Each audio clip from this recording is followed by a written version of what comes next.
to the podcast. It is so great to have you here. Thank you very much. It is great to be here.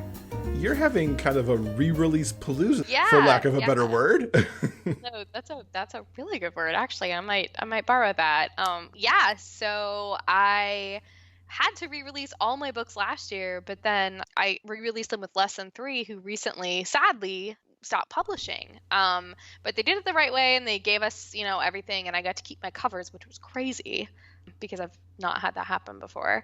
So I did end up getting, actually the last of the books just went live, so everything is finally back up. So that is really, really great. I'm super excited that all my stuff is back. Congratulations. And your covers, like Superpowered Love, those covers are gorgeous. Yeah, I'm really, really lucky. So it's all Natasha Snow, who I was already working with for all my other covers. So she's going to continue with the series for me now that I'm doing it on my own, which is really, really cool. Oh, fantastic. Yeah. And tell us about Superpowered Love for those who don't know about it, because there's 8 books out there waiting for people to go pick up if they haven't so far. Yes, that is true. There are 8 and they are all there now. So those books are about, there's people called the Awakened and they have superpowers, but they're technically sort of just under the surface of what we would think of as our normal society. So it's very kind of urban fantasy, it's right there, but it's kind of just one level underneath the street, maybe, from what we would see. So they can either have thermal powers or they can have electrical powers. And that's basically it. So they're either hot, cold, or basically they make lightning. So it's stories about them. What inspired these books and this series? I'm like a huge comic book nerd, actually. I was like raised on my dad's old Spider-Man comics from the 70s, which are incredibly cheesy and wonderful. So I kind of grew up with that and with the 90s X-Men cartoon, which was like the thing. I never stopped reading comic books, and I still haven't. I'm almost 40, and I think they're just one of the best art forms that we have ever invented. There's always this idea that comes out of, I think it mostly comes out of fan fiction, that is called Between the Lines. And that's the stuff that they leave out of the comic books. It's not the big hero fight or the big, like showdown with Apocalypse or whatever. It's the stuff that happens when the superheroes are at home with the people that they consider family. And superheroes are very much about found family too. And especially you see that a lot with X-Men because it's obviously a big, huge simile for civil rights and queer rights, for that matter. I feel like it's kind of that between the lines stuff is what I always really wanted to write about people with superpowers. So that's what that whole series is. What went into your world building for that, since it's kind of just on the edge of urban fantasy? Obviously, you had to create your superpowers and the rules that they operate by. What else got wrapped into that? So when I first started writing it, I have a really good friend who is a neurologist. She's a neuroscientist, actually, not a neurologist. And she sat down with me and we figured out what would have to physically be different about human beings for them to manifest these particular powers. What kind of electrogenerative organs they would need, like that kind of stuff. So we worked all that out. We worked out kind of the physics of, just like straight up nerdy stuff. It used to be on my website. It's not there right now, but I'm going to put it back up in a new format now that I'm republishing them all. So there was a lot of like actual superhero science, quote unquote, I guess, that went into it. But also I wanted it to be, for the world building, I wanted it to be clear that the different pockets of these awakened superpowered people were isolated from each other for the most part. And I'm only really focusing on the United States, but it is clear that they are all over the world. But I wanted it to be clear that, there's a society in Cleveland, there's one in San Diego, there's one in Washington, D.C. And of course, the D.C. one is, people will be involved in the CIA and in the defense contractors and stuff like that. There's an underground version of the FBI that handles international crimes that have to do with these people. There's a prison system that is under the surface that has to do with that. And all of those things I had to find people who knew what they were talking about because I don't know anything about any of those things. So I lived in Washington when I started writing it. So luckily I had access to people who could help me with that. So it was a lot of, research on the way things are and then tweaking that to, well, how could we do that if there were superpowers. Did you plot all of this out and build the world as you were preparing for the series, or do you just keep kind of adding essentially to the series Bible as you go?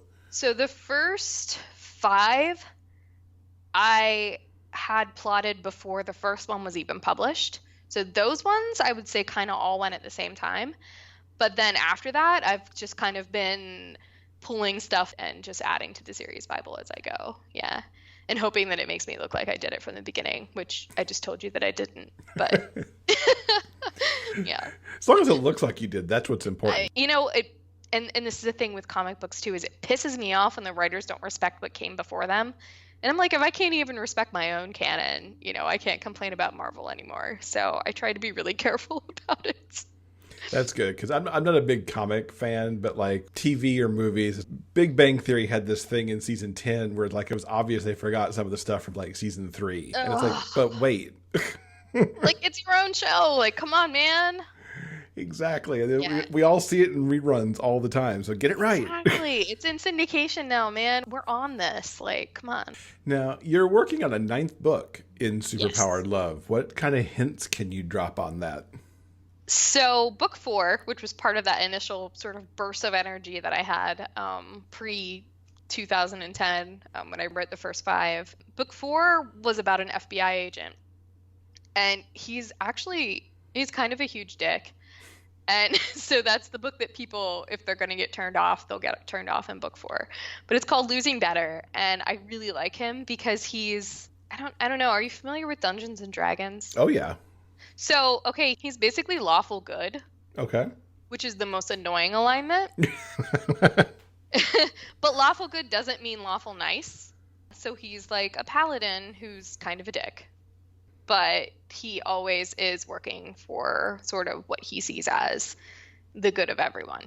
And that is genuinely how he feels, and he's really obnoxious about it. So in that book, there was a character who was sort of a side character, and there was some threesome action actually in that book, and he was kind of the third character, and his name is Kieran. Well, Kieran got like a weird little kind of following, and I decided, okay, yeah, he does deserve his own book when it was mentioned to me by my editor. So that's what this one is going to be. So it's about him finding the person that he wants to be with. Yeah. Awesome. At long last. Do you envision more for Superpowered Love past 8 or past 9 rather? Yeah, 2 more. Just 2 more. There's going to be 10 and 11 and then it's done. Any hints on those you want to give? 10 is going to be another FF one, which the Playhouse was girl on girl, which I know it's like not done that often to put different pairings in the same series, but I can't like help myself. So I did. And so there's going to be more of that with book 10. And then book 11 will bring back some other familiar characters. And I mean, the books will always be you can always read them in any order, no matter who I bring back or who reappears.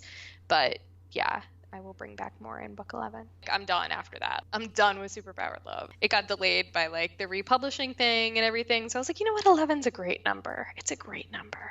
Your books tend to feature like shifters and superheroes and fae, supernatural, paranormal. We've talked a little bit about your love of the comic books. What else kind of draws you into writing in these genres? I think that's just what I like to read.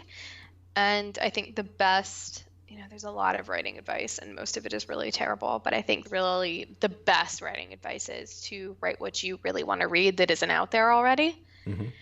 And I really wanted to read paranormal books about bisexual people. Like that was just really what I wanted. And then that kind of branched out into, and also gay people, lesbians, trans people, ace people, like these were all stories that I wasn't finding, but I always wanted it to have some sort of magical aspect. Now I will say my one big weakness when it comes to contemporary, however, is rock stars. Mm-hmm. I will read anything about rock stars. It does not need magic. So that's a weakness. And also historicals. I really like historicals. But those are all like the things that I like to read about, or to watch shows about. I also like to watch true crime. And I guess that's why the Kanan and Tilney books ended up being mysteries. But yeah, it's mostly just what I want to consume. It's like when I'm looking for something that I didn't quite find within the genre, I'll decide, I'll just write it myself. One of the things I found on your website that I liked a lot is that you break down the representation on one of your pages. Yeah. I noticed when I was talking to people and just people around town, I live in Dayton, Ohio, and I would just be talking to people about what I do, and they would say, "Oh, I didn't know that there were specifically romance novels with asexual people." And I'm like, "Oh, yes, yes, let me help you." And I realized just talking to people who weren't already reading a lot of romance or consuming specifically queer romance or romance or lesbian romance or whatever, I noticed that that was like really important to them, was to find themselves in these books, or trans romance in particular was another one that people were like, "Oh, wow, that's a thing that like I can read about." Hmm. And I thought, I want to make that a lot easier for people to access. So that's why I did that on my website. Yeah, and we'll link to that in the show notes so people can find it too and check all those out. Tell us a little bit about your other series too, so that people can go find some of these other things that you've been working on and getting them re-released. Oh, yeah. So the Kanan and Tell Me books should be out by the time this is out. And they are mysteries. One of the characters is a wolf shifter. I think it's the only shifter thing I've ever written. And the other guy is a pyrokinetic, which I have a lot of in my Superpowered Love books. I'm obsessed with like fire powers. I don't know why. It's just a thing with me. But he's also a romance novel writer, and he likes to write sort of mysteries and or romances. So he's a little bit of a romantic, and he's a demisexual character, and the other guy is a bi character, and we write them just solving usually murder mysteries so far is what they've done. So there's going to be 5 of those. We're working on the 3rd right now, and the first 2 we just finally re-released. So those are really, really fun. And I do another series that only has 1 book in it so far. It's called Alchemia, and that's going to be about women. It's historical fantasy. So it is fantasy, and it takes place in a world that is not our own, but it has elements of a Regency romance in it. Mm. Yeah, I wish I had pigeonholed myself a little better with that one, but I didn't. And it is going to be a series. There are going to be 3 of them, and they are all going to be about various women in this society where alchemy is the main form of magic, but it has the same sort of societal values and mores as, say, Regency England. So, yeah. So that's Alchemia, which is really, really fun. I'm fascinated by that because I'm kind of into Regency romances. I'm having like a resurgence of being back into them again. So that Like, element to Regency, I'm like, yeah, for me, it's like, I mean, KJ Charles, and not even just the queer ones. Like, that was kind of the first romance novels that I read were Jane Austen. So, and then I started reading things like Georgette Heyer and just sort of modern Regency romances and just getting more and more into it. And I just thought, man, I just really like this era, but I'd like to do something, again, with me always, I'd like to do something magical with this. Like, with me, it's either like it needs magic or it needs to be in space. Like, one or the other. well, I guess you could do both. Yeah, absolutely. Magic in space. Oh, yeah. Yeah. That's surely coming soon. I don't know what it'll be, but it'll happen. Now, you are getting ready to do your first contemporary, and you mentioned a moment ago that your jam in contemporary is rock stars. Does that mean you're doing a rock star contemporary? I am. Yes, I am, although they are not rock stars in it, but one might assume that someday they will be. It's more like a small town band contemporary, and it's going to take place in my hometown. I am originally from West Virginia, which is not a place where you often set queer romance novels. No, it is not. Because reasons. Yeah. It's something that's very sort of near and dear to me for a lot of reasons, and it deals with a lot of stuff that I dealt with growing up, which is sort of, there's a lot of economic depression in Appalachia right now because coal mining is not really a thing anymore. All the steel mills are they've all moved overseas and or are just not useful anymore. So as I grew up, my hometown was shrinking in on itself, and a lot of people who had come out of high school and got these wonderful jobs were losing them. So I kind of watched that happen as I was growing up. And now, of course, we have the opioid epidemic, which has hit Appalachia super, super hard. It's awful.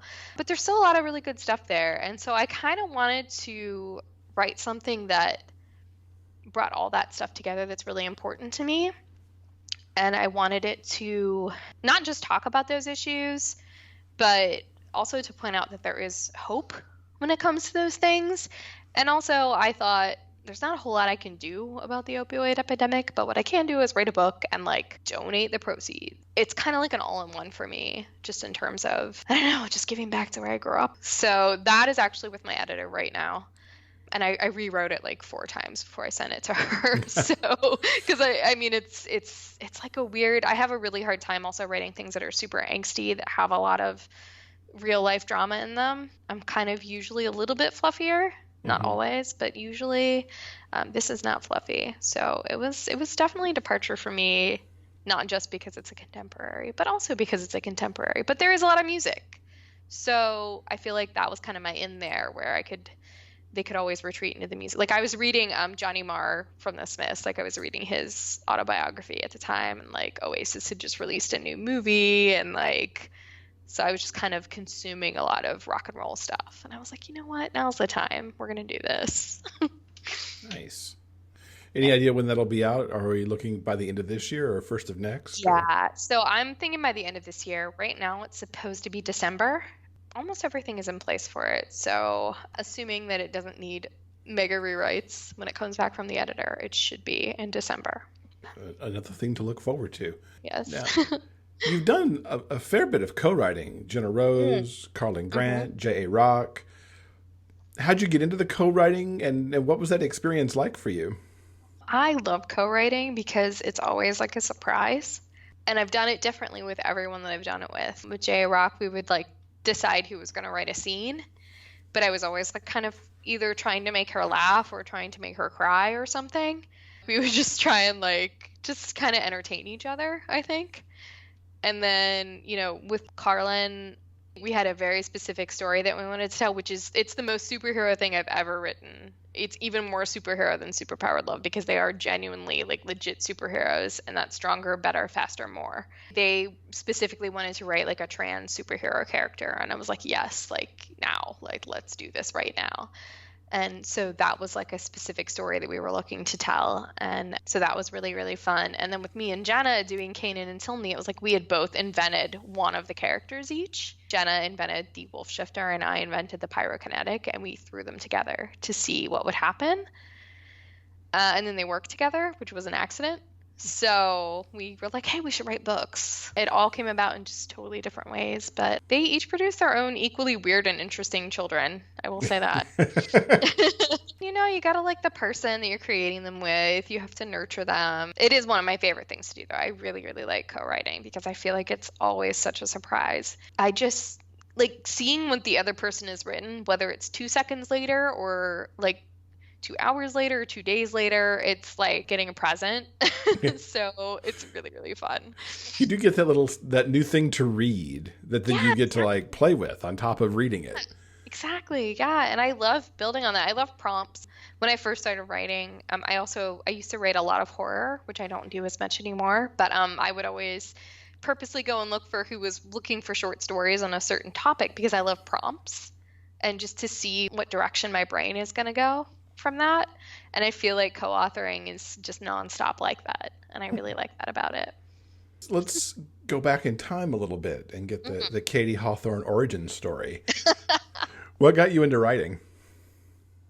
Well, gamma rays. No, I don't think they actually do anything.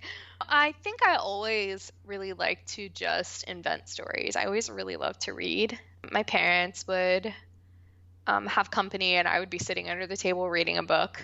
You know, it was always just kind of my retreat, and I was always very introverted and preferred books to people, which I think most authors would say, right? Like, that's kind of our thing. I think it was just a natural progression for me to go from reading stories to both reading and making my own stories. Because obviously you never stop reading. If you do, you're terrible. You're a terrible writer. I'll just come out and say it. I do not trust writers who say they don't read. That's ridiculous. But I think it's just a natural progression for some people. And for some people it's not, which is totally cool because that's not your form of creativity. But for me, it just felt like that was the next thing. And as a kid, probably from the age of 10 on, like my comforters on my bed were always covered in ink just from my pens breaking open. And like my mom would be like, come out and watch TV with us. And I was like, I don't want to watch TV. I'm writing a book. It was always the joke in my family that I was like writing my memoirs when I was like 13, like, so it was like a very, and I'd call my best friend and read her what I'd written that night. And she would tell me, the poem that she had written that night and stuff like that. So. Well, even a sort of a writer's group from very early. That's cool. Actually interesting. The first Superpowered Love book, which was my first romance novel published, one of the characters is actually based on my best friend because I really wanted to write her a character because she really likes romance novels. And I really wanted to write her a character who was adopted, but that it wasn't like this whole big drama about who his bio family was. He was just a well-adjusted adopted kid. It wasn't like a big drama. And because she really wanted that. And I thought, I'm going to write this book for her. So I think it's always been about having that support of other creative people, in particular my best friend. But then as I grew older, you gather more of those people. And those people, just when you're in a room with creative people, life is better, Yeah. So true. What were some of your early book influences and author influences? So I always really loved fairy tales, which in retrospect, I realize probably messed me up a little bit because they're really messed up. And I was really into Edgar Allan Poe, which is, again, strange, I think now. So like stuff like that I would get a hold of that was like a little bit slightly dark, but also speculative fiction. Mm-hmm. And I am a huge Star Trek fan.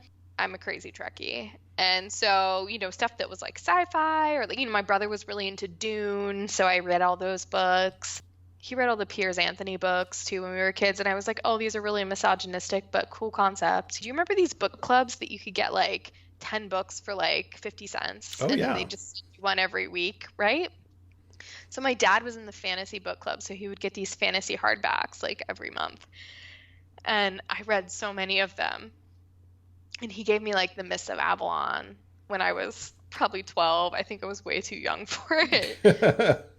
And that got me really into like Arthurian legend and stuff because my dad was super into that. So I mean, this was like all these weird fantasy influences, and like reading The Hobbit as a kid, and like you remember the cartoons of like The Hobbit and The Lord of the Rings. Watching those as a kid was like really formative, and all the Jim Henson movies like The Dark Crystal and Labyrinth and stuff like that. I feel like those were things that I really liked in books as well. But then I also liked a lot of literature stuff too. Like I really always like, oddly, I always liked Dickens, which is strange. It's probably why I'm like too descriptive a lot of times.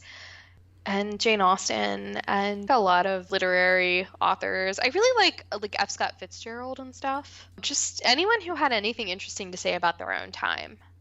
Little Women was a book that I read over and over again as a kid because I think a lot of the literary heroes when I was a kid were boys. Mm-hmm. And so it was really cool for me to read Little Women or even the Chronicles of Narnia before I realized they were really Jesus-y. I thought that was so cool that like Susan and Lucy were like just as awesome as their brothers, We didn't have nearly as much of that when I was a kid as we do now, for sure. I think all of those things, like sort of the classic kids books, like literary children's book stuff, but also a lot of fantasy that was maybe a little too old for me at the time. But when I reread it, I finally fully understood it. You were just having that aspirational read kind of thing of reading, a little bit above and beyond where you were.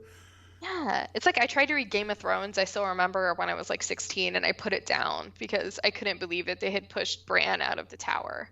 Like that Jaime Lannister, and I was like, oh, I can't read this book. People. Sorry, I'm just sorry. In case. On that. If you have not watched season 1 of Game of Thrones, if that person still exists now, which they probably don't, but yeah, so and I was like, I can't read this book, and then I went back to it in college and I was like, oh, actually Jamie's my favorite character, it was definitely aspirational reading. Now in February, looking out into the future, you're making your first trip to the Coastal Magic Convention. Yes. What got you enthused to go there and what are you looking forward to? Beverly Jenkins.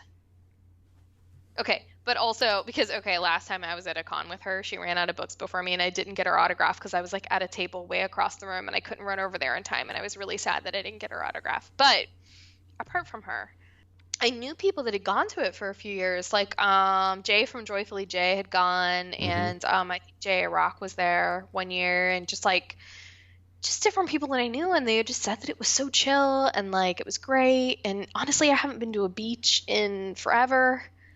Yeah, I just thought, man, this is such a great idea. I wonder if they'd let me come. And just there's so many authors that I like there too. So I'm always kind of torn between fangirling and like trying to be a professional. It could be so hard sometimes. It's so hard for me. But I'm gonna try again. I'm gonna try again. Yeah. So, and I think it's that combination is that there's both a lot of authors that I love to read there, and I think it just looks like a fun event to go to as an author because it seems very chill, and I don't know, it's on the beach. Like, how can it not be chill? And you're going to get to leave Ohio in the dead of winter. Seriously, let me tell you, I'm not excited about winter coming. I like fall fine, but as soon as it's over, Ohio is, oh, it's miserable. Well, we definitely look forward to seeing you at Coastal because it is a good time for sure. We've talked a little bit about this as we've gone on. What do readers have to look forward to between now and Coastal to pick up from you?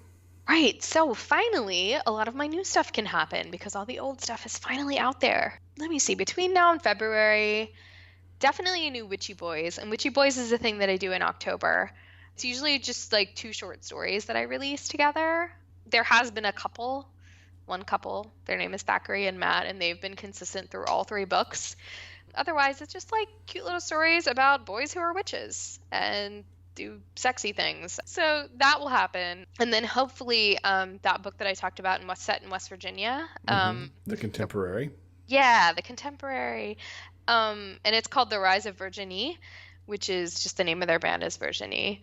Hopefully that will be ready by December. And then I am really, really hoping book 9 in Superpowered Love, which is currently called Under Siege, will happen actually in February. And if I can time it right, it will happen right before the event so that I can have it when I'm there. So that's what I'm really hoping for. Perfect. And if somebody's coming to Coastal and has not read you before, what book of yours would you recommend as kind of the gateway to Katey Hawthrone? Gosh. I mean, Superpowered Love is like the biggest series. And you can start anywhere in there if any of them look good to you. That's totally fine. I think book 1 is a good starting point. I've also heard that book 2, Riot Boy, is a good starting point because the point of view character does not have superpowers and does not know about them. So you learn about them with him. So that's Riot Boy. But, you know, if you like girls more than boys, Alchemia is pretty cute. It's the weird historical fantasy Regency one. Yeah, or if you like short stories, I mean, Witchy Boys is really easy to pick up and just read like a couple of short stories and be like, oh, hey, here she is. But also, I have a lot of free reads on my website. There's like one that's about fairies because I really like people with wings. I think that's really cool for some reason. Again, probably X-Men influence there. So there's a lot of stuff on there. There's fairies. There's some that go with the Superpowered Love series. There's some FF action. There's just all kinds of different stuff on my free reads page. So if you're not sure you want to invest, that's a good go-to first. And speaking of the website, besides that, how else can people keep up with you online? So I'm kind of a Tumblr addict, which is weird because nobody uses Tumblr anymore, I don't think, except me. But I love it because all my fandoms are there, so I can like geek out over like Mass Effect and Star Trek and Tolkien and all that. But also, I am on Facebook. I'm there really regularly, and I recently started a Facebook group where I do like little videos every week where I either read from a book or talk about like some queer pop culture thing or whatever. But also we talk about music and books and like what we're reading and stuff like that. Let me see. I'm sort of on Twitter. I'm on and off there. And I do have an Instagram. Mostly it's pictures of my dogs and my cats. Cool. Well, we will link up to all of that, plus everything we've talked about in the interview to the show notes page so people can easily find all of it. Katey, thank you so much for hanging out and talking to us. Looking very forward to seeing you at the beach in February. Yes, I can't wait. I'm so excited to see you there.